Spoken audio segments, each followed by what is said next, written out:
দীর্ঘদিন ধরে আমাদের ওই নদীর ওই পাশে বেশি কয়েকটা গ্রাম আছে।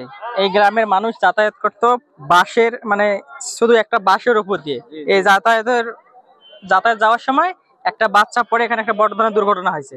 এই দুর্ঘটনাটা হওয়ার পর আমরা জেলা বিএনপি এবং আমাদের বিএনপি যারা স্থানীয় পর্যায়ে নেতাকর্মী আছে, তারা তাদেরকে দৃষ্টিগোচর হয়েছে। এটা আমাদের অধ্যক্ষ আসাদুল হাবিব দুলু মহোদয়কে এটি অবগত করার পর তিনি লালমিয়ার জেলা যুবদলকে নির্দেশ দেন এবং লালমিয়ার জেলা যুবদল এখানে এসে সশরীরে এখানে পরিদর্শন করে আপাতত কিছুদিনের জন্য, যেহেতু এখানে আমরা যেহেতু মধ্যে জানতে পারছি যে কিছুদিনের মধ্যে একটা স্থায়ী সেতু হবে, সেজন্য অস্থায়ীভাবে এই বাঁশের সাঁকোটি নির্মাণ করছে আজকে।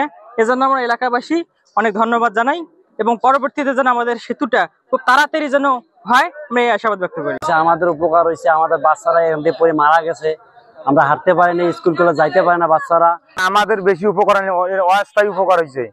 আমাদের যাতায়াতের খালি ওই যে জাতীয়তাবাদী যুবদল, এটা অস্থায়ী ভাবে আমাদের পাড়াঘরের শুধু যাতে যাতায়াত করতে পারি, আমাদের স্থায়ী এখনো করে নাই। আমাদের উত্তরবঙ্গের মা ও মাটির মানুষ অধ্যাপক আসাদুল হাবিব দুলু মহোদয় বলেছে আমাদের জনগণ ওনার পাশে আছে, সামনে উনি যদি নির্বাচিত হয় আমাদের উনি এই চাংলা ব্রিজ রাত দিয়ে উনি সেতু দিয়ে দেবে।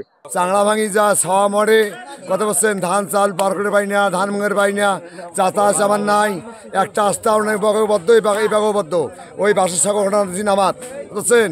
এই যুব দল এটা চাংলা দিল, একটু উপকার হবে, এটা ফের আবার ভাঙবে, আবার আমার ব্রিজের দরকার কথা বলছেন। আমার খুব কষ্ট মনে করো, ওপাকে 300 ওটা 3 গ্রাম আছে, এবার 1 গ্রাম, 4টে গ্রামের অবহেলিত খুব।